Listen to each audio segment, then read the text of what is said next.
구약 성경 이사야 61장 1절로부터 11절까지 말씀드리겠습니다.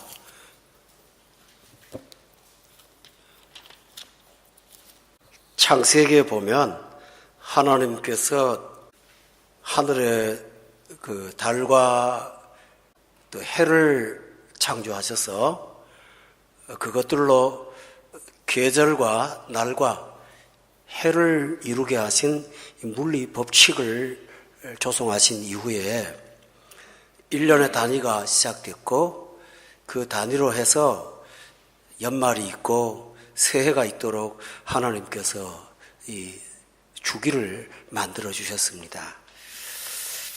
그러므로 이 새해는 단순한 반복이 아니고 하나님께서 만든 생의 새로운 질서, 다시 말하자면 백지에다가 새롭게 또 쓸 수 있는 하늘의 기간을 하나님께서 새해로 우리에게 주셨습니다.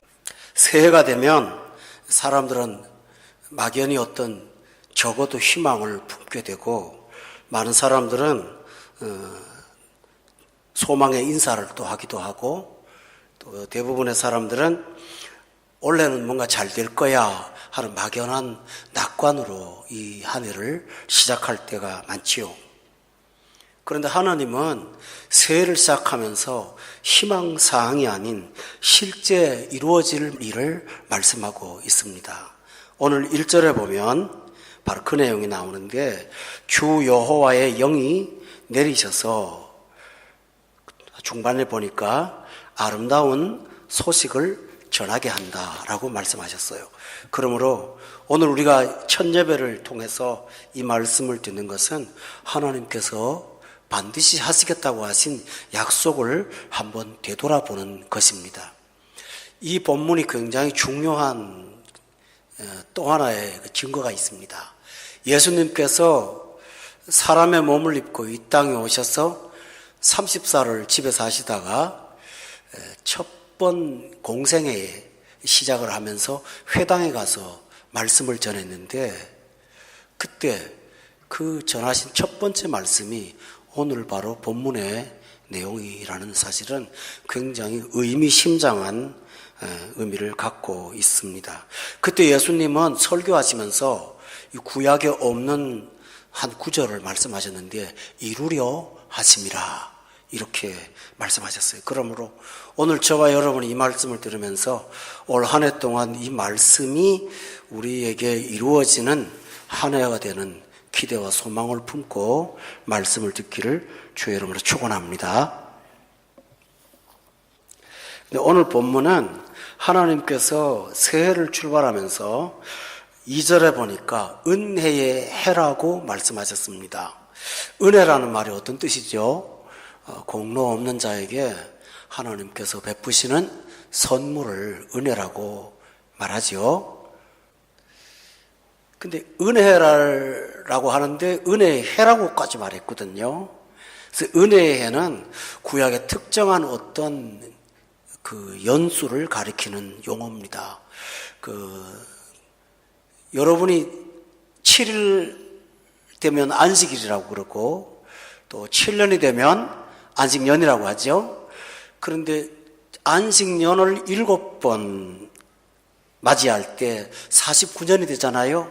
그 49년의 보라 다음 해가 매우 중요한 해로 하나님이 선포하셨습니다. 그때가 50년째 되는 해인데 휘년이라고 말합니다. 이 휘년은 몇 가지 특징이 있습니다. 그 말씀을 드리기 전에 여러분과 제가 올해 한 해가 은혜의 해, 희년이 되기를 소망합니다. 반드시 또 그렇게 될 것을 믿습니다. 인생을 살아보니까 막 길게는 살지 않았지만 살면서 늘 경험하는 것은 어떠한 한 해가 매우 특별한 한 해가 있더라고요.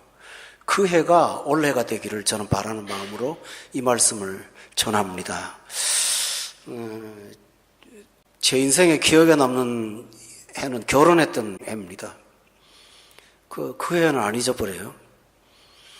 또 목사가 되었던 해가 있습니다. 무엇보다도 제가 인생에서 가장 기억에 남는 것은 문화적인 그냥 종교인에 불과했던 제가 개인적으로 예수님을 구원의 주님으로 영접하고 거듭나게 된 그 해를 저는 절대로 잊을 수가 없습니다. 그리고 나서 해마다 희년을 경험하고 있는 이 은총을 누리고 사는데 여러분에게도 이와 같은 은혜가 있기를 예수 이름으로 축원합니다. 하나 더 말씀을 드리면 누가복음에 보면 그 부자가 나오죠.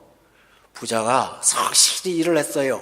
그래서 소출이 많았기 때문에 그는 그 자기가 얻은 소득물을 저장하기 위해서 창고를 더 짓겠다고 마음에 계획을 합니다. 근데 그러면서 뭐라고 하는지 아세요? 아직 짓기도 전에 계획을 하고 나서 그 계획만 갖고 배가 불렀어요. 그래서 내 영혼아 먹고 마시고 즐기자 이렇게 계획을 합니다. 그러나 그는 계획일 뿐이었어요.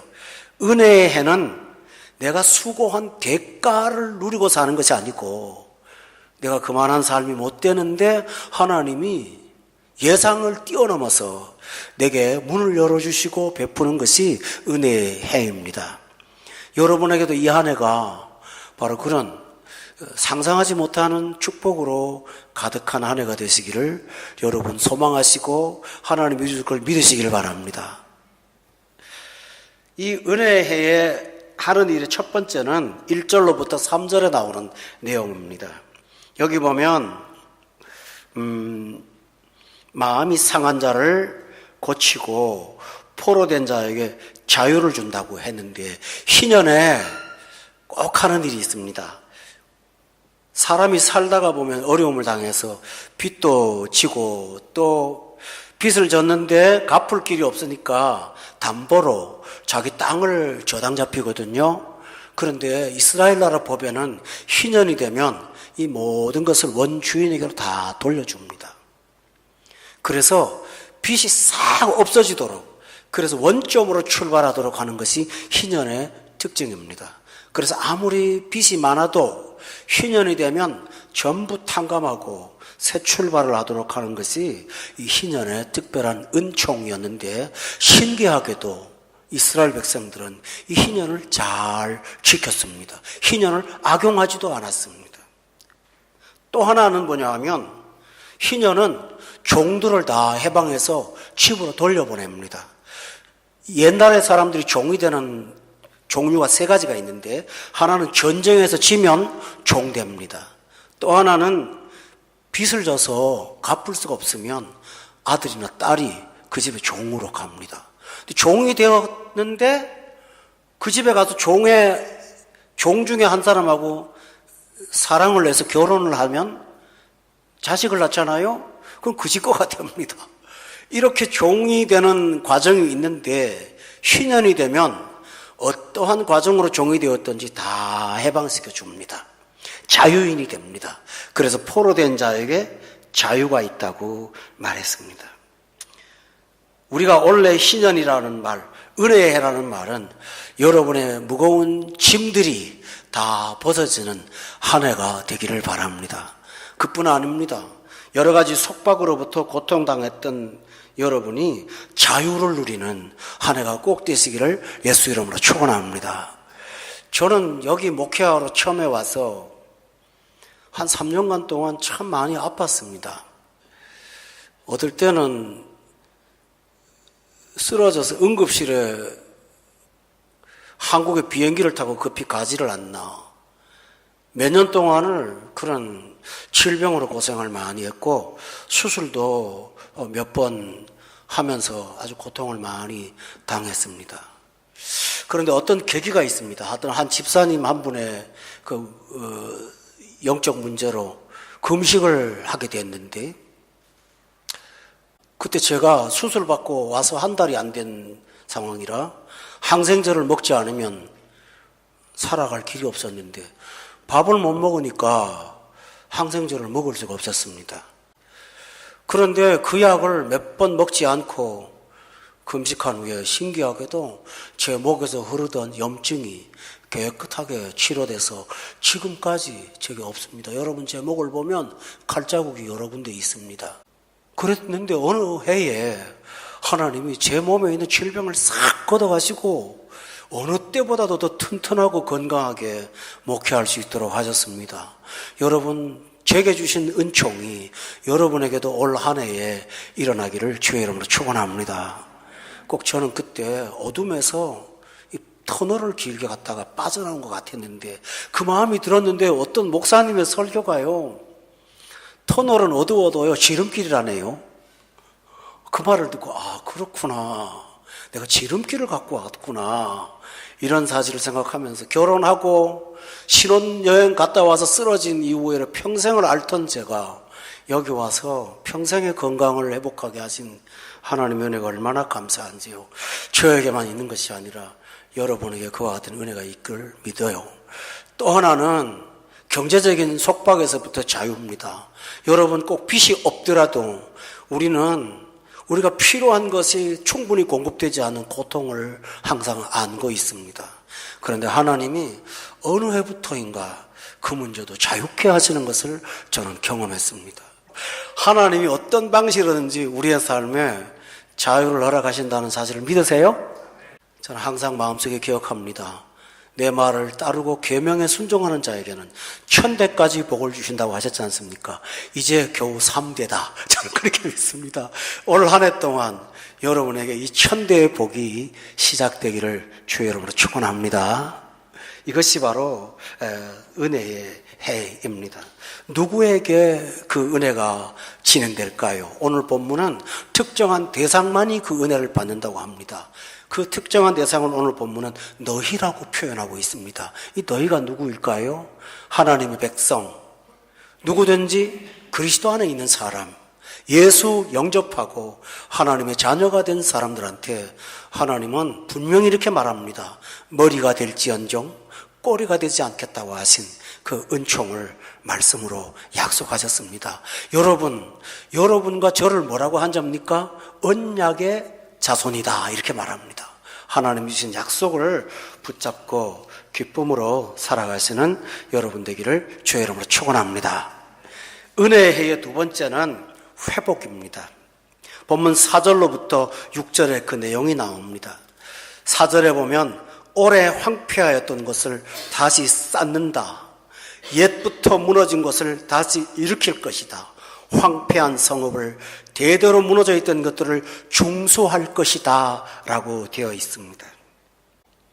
유다 이스라엘 백성들이 이 바벨론의 침공으로 갖고 있던 모든 국가의 기반 시설들이 폐허가 되어버렸습니다. 그런데 하나님께서 희년에 그 무너진 것들을 다 다시 쌓고 중수하도록 하나님의 백성을 도우셔서 황폐한 것들을 재건축하는 그런 기쁨이 왔습니다. 본문 4절에 다시 보면 오랫동안 황폐했던 것을 다시 쌓는다고 그랬습니다. 여러분, 얼마 황폐하지 않았다면 쌓기가 쉽지만 오랜 세월 동안 건축을 못하고 무너진 것을 방치했다가 다시 세운다는 것은 결코 쉬운 일이 아니죠.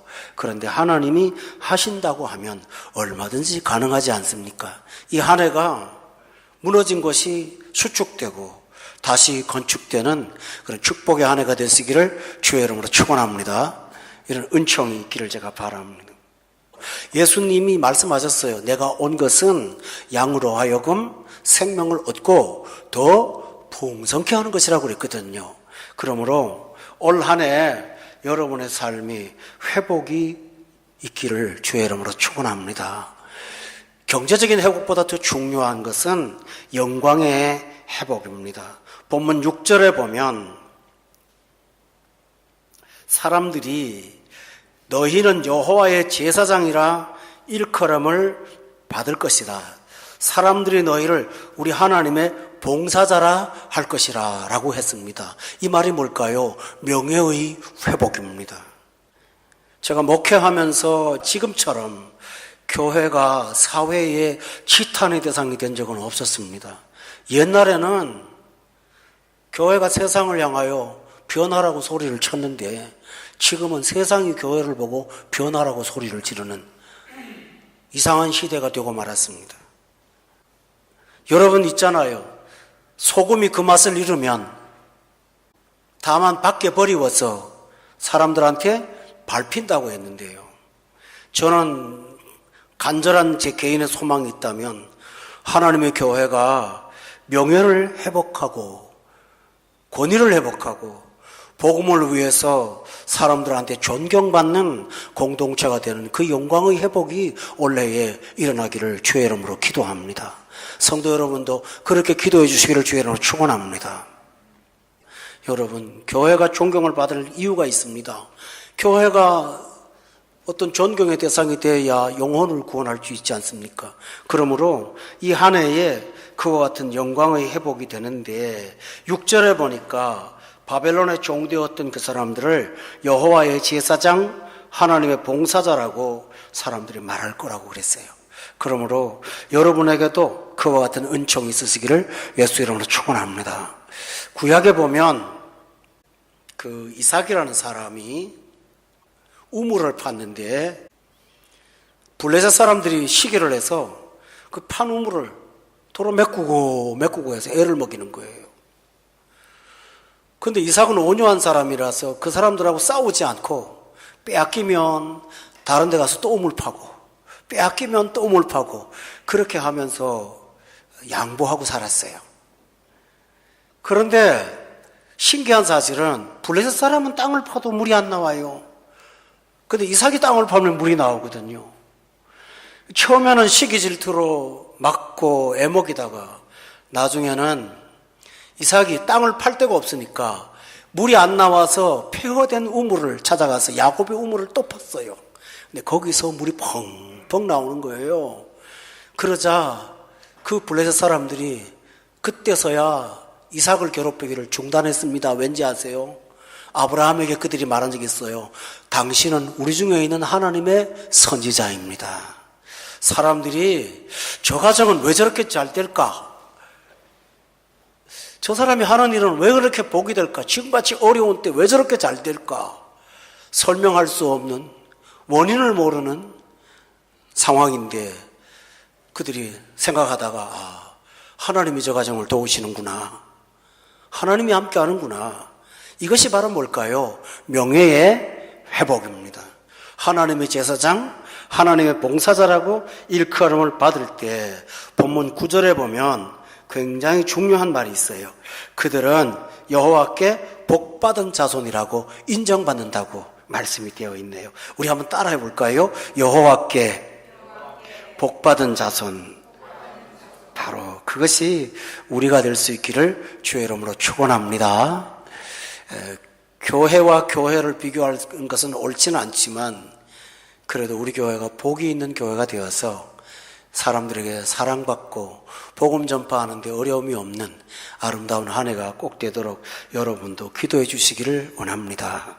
마지막으로 하나님이 허락하신 휘년의 축복은 기쁨입니다. 본문 7절로부터 11절에 보면 하나님께서 삶을 기쁨으로 채우는데 여기 굉장히 중요한 내용이 7절 보면 대신이라는 말이 여러 번 반복되고 있어요. 대신 뭡니까? 7절에 보니까 수치 대신 보상을, 능력 대신 몫을, 슬픔 대신 기쁨을 이렇게 계속 하나님께서 말씀하여 주셨습니다. 오늘 우리의 삶의 어두움을 다 걷어가시고 하나님께서 기쁨으로 우리 삶을 장식하는 이 한 해가 되어서 기쁨 충만하며 살기를 예수 이름으로 축원합니다. 이 세상 사람들은 특징이 기쁨이 없습니다. 그들의 기쁨은 만들어지는 기쁨이지 영혼으로부터 나오는 기쁨은 없습니다. 그런데 주님이 주시는 기쁨은 아무것도 없어도 마음에 그 기쁨이 솟아나와서 내 영혼을 감싸는 그런 힘이 있습니다. 성도 여러분, 이 한 해 동안 기쁨을 누리고 기쁨을 나누어지며 사는 저와 여러분 되시기를 바랍니다. 신명기에 보면 이런 말이 있거든요. 하나님이 율법을 써서 너의 문설주에다 갖다 붙이라는 말이 있어요.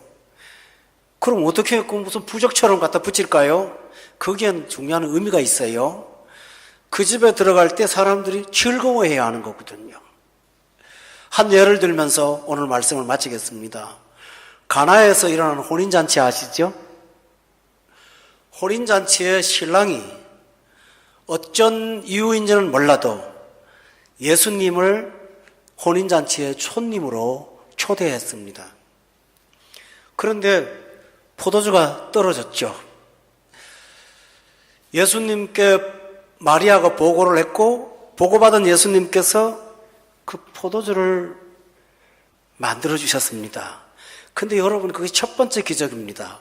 성경을 보시는 분은 알겠지만 예수님이 행하신 기적 중에 가장 약한 기적입니다.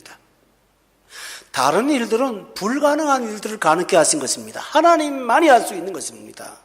물론 포도주도 금방 만들 수는 없는 것입니다만 주님이 일으키신 기적 가운데 그런 약한 기적은 존재하지 않았습니다. 포도주 없어도 거기 왔던 사람 특별한 문제는 없습니다. 포도주 없다고 결혼이 안 되는 것도 아닙니다. 포도주 없다고 인생 망가지는 것도 아닙니다. 그런데 생애 필수품도 아니면서 정말 잊지 않으면 안 되는 생명에 관계되는 일도 아닌데 주님께서 첫 기적을 거기서 행하신 까닭은 굉장히 중요한 의미를 갖고 있습니다. 여러분, 주님이 주고자 하시는 기적은 기쁨을 주시는 기적이었습니다. 살아보면 압니다. 사단은 우리 속에 와서 얼마나 매 순간마다 기쁨을 빼앗아가려고 하는지 모릅니다. 그런데 주님께서 기뻐하게 하셨습니다. 신기한 사실은 그 혼인잔치가 주님이 주신 기적으로 기쁨이 가득할 때 따라왔던 제자들이 그 기쁨의 모습을 보면서 예수님을 믿었다고 성경에 기록되어 있습니다. 여러분, 특별하게 전도하지 않아도 우리가 기뻐하며 행복해하며 살 때 사람들을 주께로 이끄신다는 사실을 믿으세요?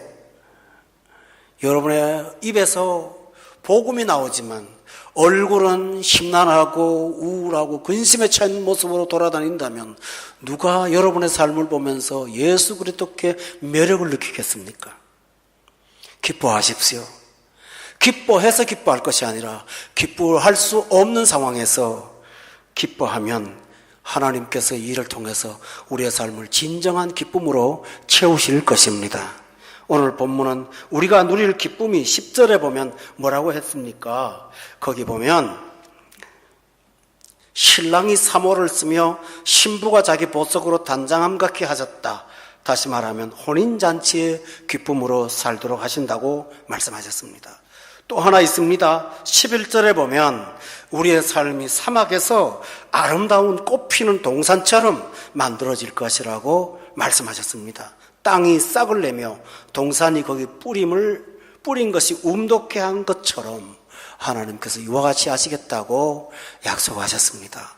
오늘 이 한 해를 출발하는 첫날 저는 조용히 이 말씀을 여러분에게 전하는 까닭은 이 한 해 동안에 여러분이 받을 복이 나열되어 있는 이 목록을 보면서 무엇보다도 예수 안에 살기를 원하고 하나님을 기쁘시게 하는 우리 모두가 되어서 행복한 결산을 하시는 저와 여러분 되기를 예수 이름으로 축원합니다. 기도하겠습니다.